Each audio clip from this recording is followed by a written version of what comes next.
Hey guys, I just want to come on here and give a brief overview for what my favorite argument for the existence of God is. This is not necessarily the Christian God, just God in general. So my favorite argument for the existence of God is going to be the complexity of life, specifically the way that our fossil record shows that complexity. This might be a bit confusing because a lot of people say that evolution and the existence of God are contradictory, and I just don't believe that's the case. When we look at the fossil record and when we look at the complexity of life nowadays, I think life is so much more complex and complicated than is possible by simply random chance and gene mutation, especially when we get to something like the Cambrian explosion, where we get from a few multicellular organisms all the way to many, many, many multicellular organisms. It doesn't make much sense by just random chance and just the mutation of genes.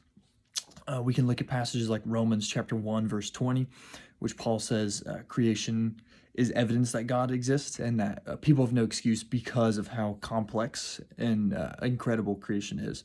Also, Romans chapter 8, verse 22 and 23 describe creation crying out and groaning because of sin, which is evidence, which points to creation itself being evidence for the existence of God. I just want to give a brief overview of that. Again, this is not necessarily evidence of the Christian God, but I think that pure evolution and pure gene mutation and just science, I think, is an insufficient explanation for the complexity of life that we have. Curious what you guys think.